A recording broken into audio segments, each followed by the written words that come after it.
Good morning to all. Today I am going to explain class 12 biology chapter 4 reproductive health. So previous lecture में हमने reproductive health का introduction देखा था और उसमें जो प्रॉब्लम और स्ट्रेटजीज थे उसके बारे में देखा था। तो नेक्स्ट हम लोग पॉइंट देखेंगे population explosion and birth control. ठीक है, इसको हम लोग आज डिस्कस करेंगे कि population explosions and birth control क्या होता है। The increase in size and growth of human population is called population explosions। जैसे ही जो है आपका पॉपुलेशन जो है ग्रोथ होता है तो ह्यूमन का जो पॉपुलेशन जो होता है वह इंक्रीज होने लगता है, उसका साइज जो होता है इंक्रीज होने लगता है, जिसको ही हम लोग क्या बोलेंगे पॉपुलेशन एक्सप्लोजन या फिर पॉपुलेशन जो है बढ़ना। ठीक है, पॉपुलेशन का जो ग्राफ होता है ग्रोथ का वो जो है बढ़ जाता है। तो क्या हो जाता है, उसका जो आपका जो साइज है पॉपुलेशन ग्रो आपका पॉपुलेशन का वो जो है इंक्रीज हो जाता है, तो उसी को हम लोग क्या बोलेंगे पॉपुलेशन एक्सप्लोजन। ठीक है, इंडियन पॉपुलेशन 350 मिलियंस। इंडिया का जो पॉपुलेशन है वह कितना है आपका 350 मिलियंस है एट इंडिपेंडेंस।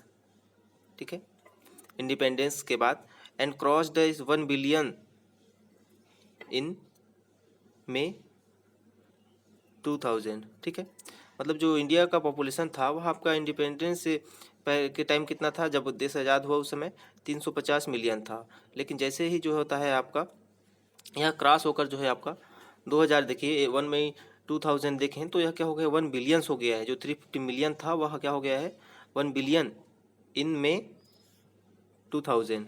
ठीक है, अलार्मिंग ग्रोथ रेट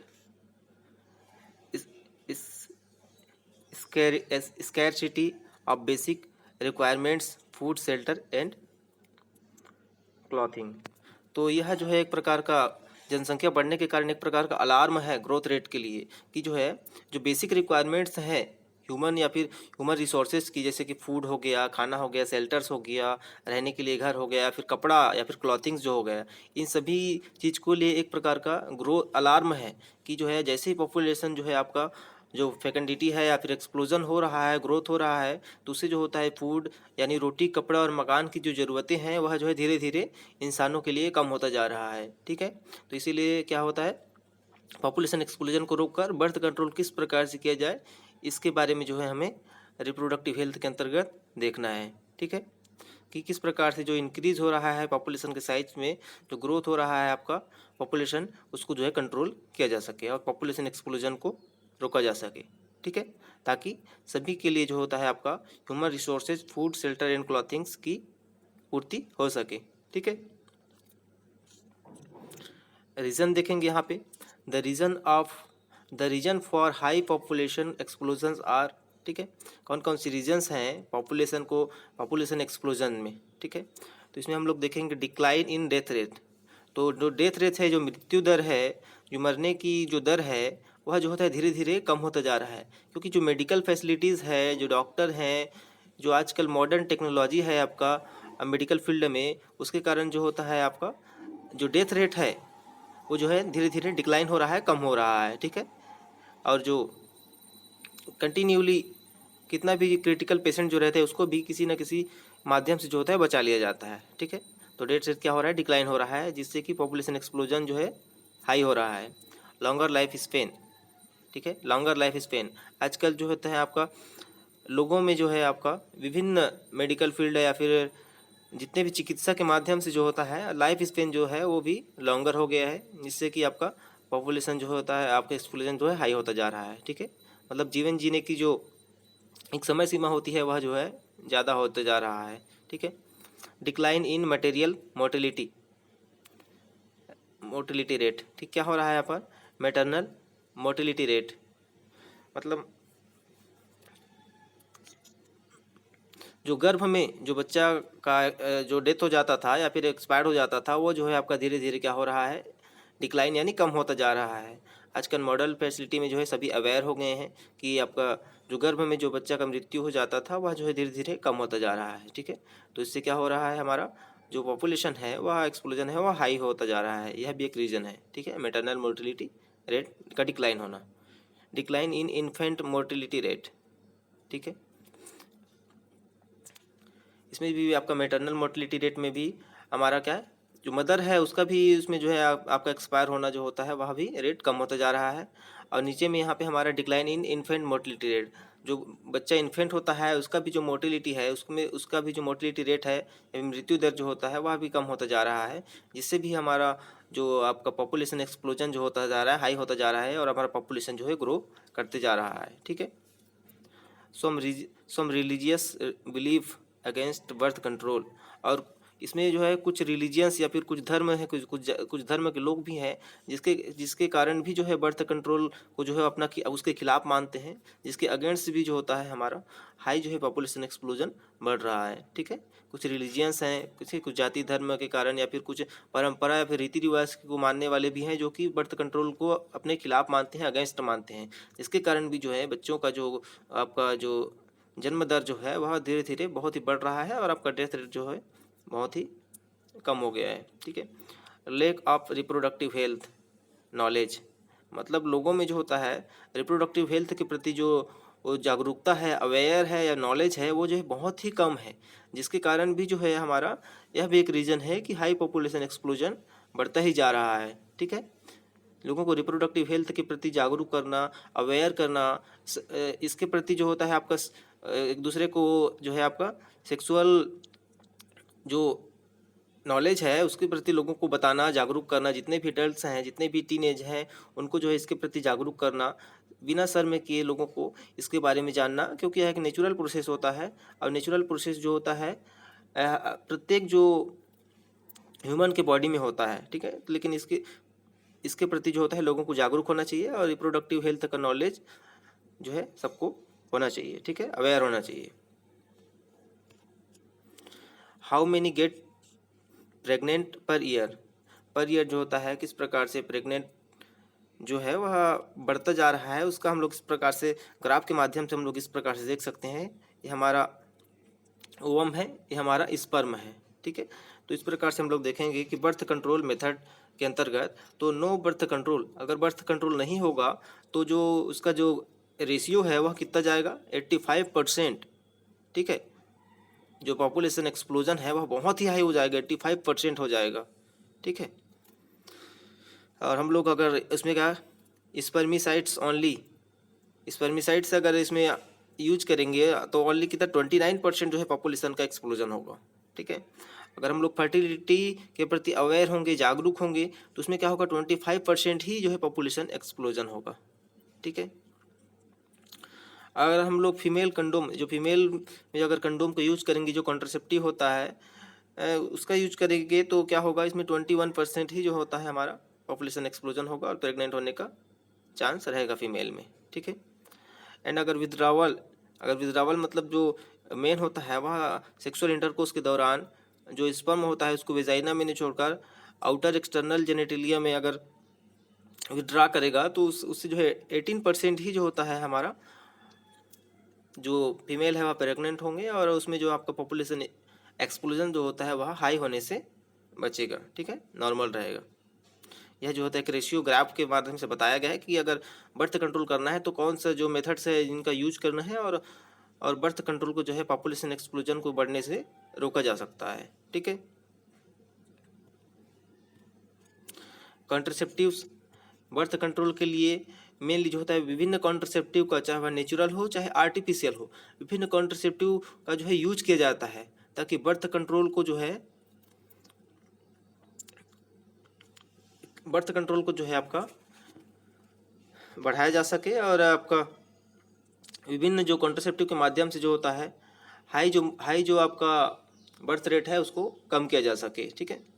तो इसमें विभिन्न मेथड दिए हैं। Contraceptions aim to control birth, contraception का एम ही है कि बर्थ को जो है आपका कंट्रोल किया जाए बाय यूजिंग कॉन्ट्रासेप्टिव। जितने भी कॉन्ट्रासेप्टिव है चाहे नेचुरल रहे चाहे आर्टिफिशियल रहे, उसका यूज करके जो होता है जो है आपका बर्थ रेट को जो है कंट्रोल किया जा सके, ठीक है। प्रिवेंशन ऑफ कंसेप्शन और fertilisation of ovum during sexual intercourse is called contraception, ठीक। मतलब क्या बोल रहा है, fertilisation of ovum, sexual intercourse के दौरान जब ओवम का फर्टिलाइजेशन होता है तो उसको रोकने के लिए जो है विभिन्न जो प्रिवेंशन का यूज किया जाता है, कॉन्सेप्शंस का यूज किया जाता है, उसको जो है हम लोग क्या बोलेंगे, कॉन्ट्रसेप्शन। ठीक है, मतलब सेक्सुअल इंटरकोर्स के दौरान जो होता है स्पर्म और ओवम का जो है फर्टिलाइजेशन होने से रोकने के लिए और जो भी आपका प्रिवेंशन यूज किया जाता है कॉन्ट्रसेप्टिव के रूप में, चाहे वह नेचुरल रहे चाहे आर्टिफिशियल रहे, वह सभी क्या कहलाता है, हमारा कॉन्ट्रसेप्शन। ठीक है, an ideal contraceptive should use to friendly, easily available, effective and reversible with no or least side effects. मतलब अगर कॉन्ट्रसेप्टिव की बात करें तो जो हमें यूज करना चाहिए वो हम हमारे लिए फ्रेंडली होना चाहिए, फ्रेंडली जो है इजीली अवेलेबल है, जो कि इफेक्टिव है और उसका जो कोई भी साइड इफेक्ट नहीं है। तो इसके प्रति लोगों को जो है जितने भी कॉन्ट्रसेप्टिव है उसके प्रति लोगों को अवेयर करना चाहिए कि यह हमें इजीली जो है आपका इजीली अवेलेबल हो जाएगा, इसका कोई साइड इफेक्ट नहीं है हमारे बॉडी के लिए। ठीक है, तो इसके प्रति यूज करने के प्रति सभी को जो होता है लोगों को जागरूक करना बहुत ही ज़रूरी है, ताकि रिप्रोडक्टिव हेल्थ जो है अच्छा बना रहे। और जो पॉपुलेशन एक्सप्लोजन है, जो ग्रोथ बढ़ रहा है हमारा बर्थ रेट का, जो आपका फेकेंडिटी बढ़ रहा है और जो आपका मोर्टेलिटी का जो रेट आपका धीरे धीरे कम होता जा रहा है, उन सभी को जो है आपका रेगुलेशन करने के लिए बहुत ही ज़रूरी है कॉन्ट्रसेप्शन। ठीक है, चाहे वह फीमेल यूज करे चाहे मेल यूज करे, इन दोनों के लिए जो है बहुत ही एसेंशियल हो गया है सेक्सुअल इंटरकोर्स के दौरान कॉन्ट्रसेप्टिव। ठीक है, थैंक यू। अब देखते हैं हम लोग the different types of contraceptive कौन कौन से हैं। ठीक है, जो कि कॉन्ट्रसेप्टिव कौन कौन से हम लोग यूज कर सकते हैं आपका बर्थ रेट को कम करने के लिए। ठीक है, डिफरेंट टाइप्स देख सकते हैं हम लोग यहाँ पे। आपका फर्स्ट है आपका नेचुरल या फिर ट्रेडिशनल मेथड। तो ट्रेडिशनल या जो पारंपरिक प्रक्रिया है, जो विधि है, जो कि प्राकृतिक है, प्रकृति से के द्वारा जो हमें जो प्रोसेस दिया गया है आपका रोकने के लिए किस प्रकार से हम कर सकते हैं, यहाँ पे हमारा नेचुरल मेथड आएगा। बैरियर, जो भी बैरियर हम लोग लगाएंगे उसमें, ठीक है, चाहे वह कंडोम यूज करें, चाहे वह आपका मेल कंडोम हो फीमेल कंडोम हो, या फिर जो भी आपका बैरियर लगाएंगे आपका फर्टिल इंटरकोर्स के दौरान, वो उस इसके अंतर्गत ये सब आ जाएंगे। इंट्रा यूटेराइन डिवाइस, ठीक है, जो फीमेल का आपका इंटरनल वेजाइना के इंटरनल वाला जो भाग होता है उसमें आपका डिवाइस लगाया जाता है, इंट्रा यूटेराइन डिवाइस, जिसके माध्यम से भी जो होता है हमारा विभिन्न जो है कॉन्ट्रसेप्शन का काम करता है। ठीक है, ओरल कॉन्ट्रसेप्टिव, ओरल रूप में भी हम, ओरल फॉर्म में भी हम कॉन्ट्रसेप्टिव का यूज कर सकते हैं इसमें। ठीक है, ताकि जो है फर्टिलाइजेशन ना हो सके सेक्सुअल इंटरकोर्स के दौरान। इंजेक्शन इन इम्प्लांटेशन, इंजेक्शन के माध्यम से भी एक मेथड है जिसके माध्यम से जो है हमें आपका कॉन्ट्रसेप्शन लगा सकते हैं और फिर इसको जो है बर्थ कंट्रोल कर सकते हैं। ठीक है, या फिर इम्प्लांट करके फीमेल के वेजाइना में डायरेक्ट इम्प्लांट करके, वो भी एक मेथड है। या फिर सर्जिकल मेथड भी है। ठीक है, सर्जिकल मेथड में आपका सर्जरी करके भी इसके माध्यम से भी हम क्या कर सकते हैं, डिफरेंट टाइप्स का कॉन्ट्रसेप्टिव यूज कर सकते हैं या फिर बर्थ कंट्रोल कर सकते हैं। ठीक है, यह सभी मेथड है जिसको हम लोग आगे देखेंगे। ठीक है, नेचुरल मेथड देखेंगे सबसे फर्स्ट कि नेचुरल रूप से किस प्रकार से बर्थ कंट्रोल को किया जा सकता है। It work on principle of avoiding chances of ovum and sperm meeting. यह जो है मेनली इसका प्रिंसिपल यही होता है कि यह जो ओवम और स्पर्म का जो मीटिंग होता है उसको जो है अवॉइड करने का काम कौन करता है, हमारा नेचुरल मेथड। ठीक है, मतलब मेनली इसका प्रिंसिपल यही होता है कि चांसेस जो होता है स्पर्म एंड ओवम की मीटिंग का जो चांसेस होता है उसको अवॉइड किया जाता है इसमें। ठीक है, कि दोनों का मीट ना हो, दोनों फर्टिलाइज ना हो और दोनों के बीच में जो होता है या आगे की प्रोसेस फर्टिलाइजेशन क्लेवेज, ये सब प्रोसेस आगे ना बढ़े। ठीक है, या नेचुरल मेथड के अंतर्गत हम लोग देख रहे हैं।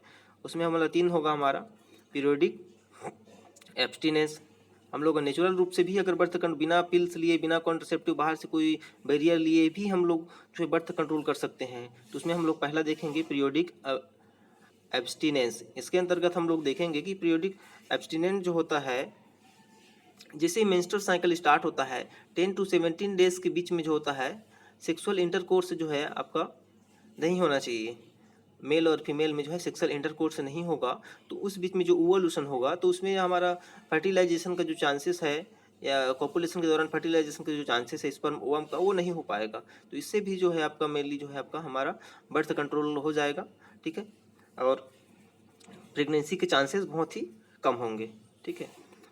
और इसके बाद हमारा देखेंगे तो विथड्रावल एंड कोइटस इंटरप्टस, ठीक है। तो इसके दौरान जो होता है, जैसे सेक्सुअल इंटरकोर्स के दौरान मेल और फीमेल जब अंतिम चरण में पहुंचेंगे तो उस समय जो आपका जो सीमेन होता है उसको मेल के द्वारा, सीमेन या फिर स्पर्म जो होता है उसको मेल द्वारा फीमेल के वेजाइना में ना छोड़कर outside of the external genitalia में बाहर जो है इजैकुलेट करने से भी जो होता है आपका जो स्पर्म का जो है आपका इनसाइड द वेजाइना जाने का जो चांसेस होता है वह बहुत ही कम होता है, ठीक है।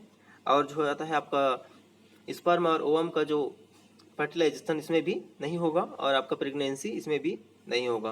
मतलब प्रेगनेंसी को अवॉइड करने के लिए विथड्रावल भी एक बेस्ट चांस होता है, ठीक है। जिसको सीमेन आपका स्पर्म जो है आपका वेजाइना से निकाल कर बाहर ही इजैकुलेट किया जाता है, ठीक है। एक होता है आपका लेक्टेशनल एमिनोरिया, ठीक है। इसके अंतर्गत इसको हम लोग पोस्ट पार्टम इनफर्टिलिटी भी बोल सकते हैं, ठीक है। जो कि यह टेम्पररी पोस्टनेटल इनफर्टिलिटी होता है। क्या होता है? टेम्पररी पोस्टनेटल इनफर्टिलिटी, ठीक है। इसको हम लोग और क्या बोल सकते हैं? पोस्ट पार्टम इनफर्टिलिटी भी बोलते हैं। इसके माध्यम से भी जो होता है हमारा नेचुरल रूप से जो होता है हमारा प्रेगनेंसी को रोका जा सकता है, ठीक है, और बर्थ कंट्रोल किया जा सकता है, ठीक है। अब हम लोग आगे देखेंगे फिजिकल कॉन्ट्रासेप्टिव्स और बैरियर्स। कि फिजिकल कॉन्ट्रासेप्टिव कौन कौन से हैं जो कि हमारे मेन कॉन्ट्रासेप्टिव के रूप में, बैरियर के रूप में काम करेंगे, ठीक है। फिजिकल कॉन्ट्रासेप्टिव और बैरियर मेथड। बैरियर मेथड में मेनली हम लोग कंडोम देख सकते हैं। मेल कंडोम होता है, फीमेल कंडोम होता है। किस प्रकार से जो है इसको यूज किया जाता है और किस प्रकार से आपको फर्टिलाइजेशन, स्पर्म ओवम के फर्टिलाइजेशन को रोका जा सकता है इनसाइड द वेजाइना, ठीक है। This method prevent contact of sperm and ovum by barriers.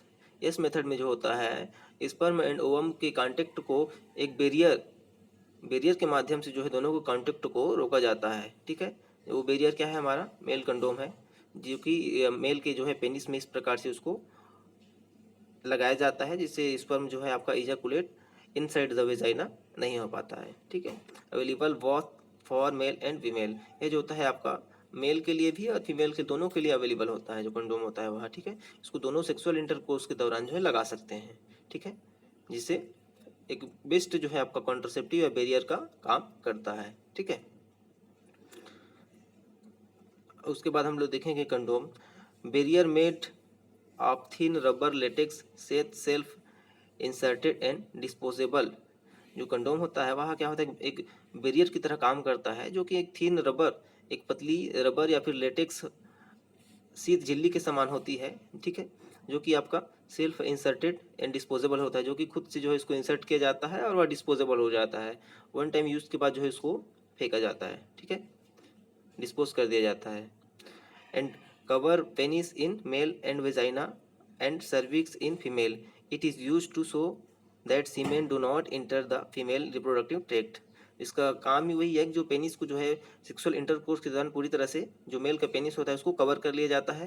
And vagina के जो है सर्विक्स वाले रीजन में फीमेल में जो है उसको उसमें लगाया जाता है। जो फीमेल होता है उसमें कंडोम को सर्विक्स वाले रीजन में लगाया जाता है, जो कि इसका यूज मेनली यही होता है कि यह सेक्सुअल इंटरकोर्स के दौरान जो सीमेन या स्पर्म होता है उसको फीमेल के रिप्रोडक्टिव ट्रैक्ट में जो है इंटर होने से रोका जाता है, ठीक है। दोनों के बीच में जो है आपका स्पर्म ओवम के कॉन्टेक्ट को रोकने के लिए ही जो है कंडोम का यूज किया जाता है, ताकि सेक्सुअल इंटरकोर्स के दौरान दोनों का फर्टिलाइजेशन जो है ना हो, इजैकुलेट आपका इनसाइड द वेजाइना हो भी तो कंडोम में ही वह स्टोर हो, ठीक है, वेजाइना में प्रवेश ना करे, इंटर ना करे, ठीक है।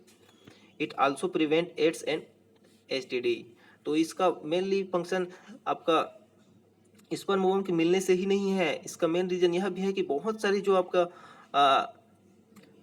डिसेस होते हैं, ठीक है, सेक्सुअली जो डिसऑर्डर्स होते हैं, जैसे कि एड्स हो गया, ठीक है, और हमारा क्या हो गया आपका सेक्सुअल ट्रांसमिटेड डिसेस हो गया, सेक्सुअल ट्रांसमिटेड जो कि मेल और फीमेल के एक दूसरे से के आपके सेक्सुअल इंटरकोर्स के दौरान जो है ट्रांसमिट हो जाते हैं, उसको रोकने के लिए भी जो है कंडोम बहुत ही यूजफुल है।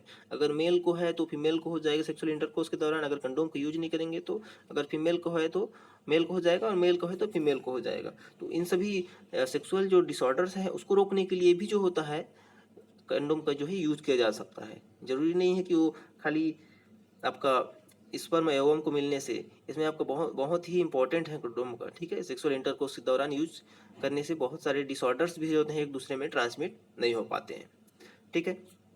इसीलिए एक फिजिकल बैरियर्स के रूप में काम करता है, ठीक है, जिसका यूज एवरी ह्यूमन को करना चाहिए और इसके प्रति लोगों को अवेयर करना चाहिए, ठीक है।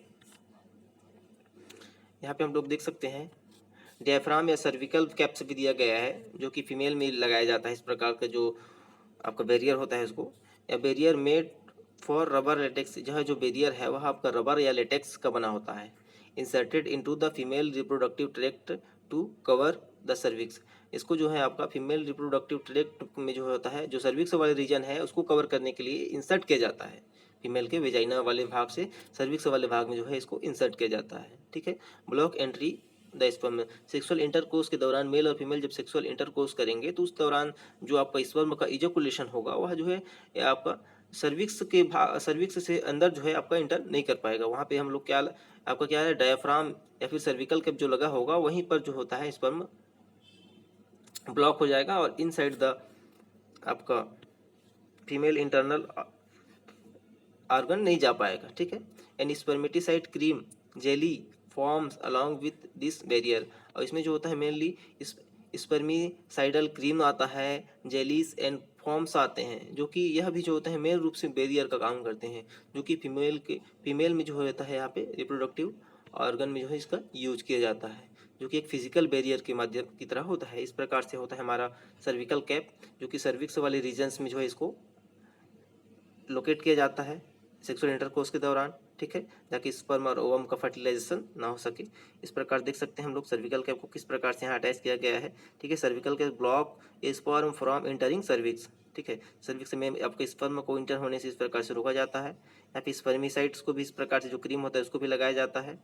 यहाँ पे स्पर्मिसाइड्स देख सकते हैं, स्पर्मिसाइड्स इनसाइड डायफ्राम किल स्पर्म, जो स्पर्मिसाइड हम लोग जो यूज करते हैं वह जो है स्पर्म को जो ऐसे ही सेक्सुअल इंटरकोर्स के दौरान जो स्पर्म होता है उसको वहीं पे किल करने का काम करता है, जो कि जो भी स्पर्म होते हैं वहीं पे किल हो जाते हैं और आपका इनसाइड द फीमेल बॉडी नहीं जा पाते हैं, ठीक है।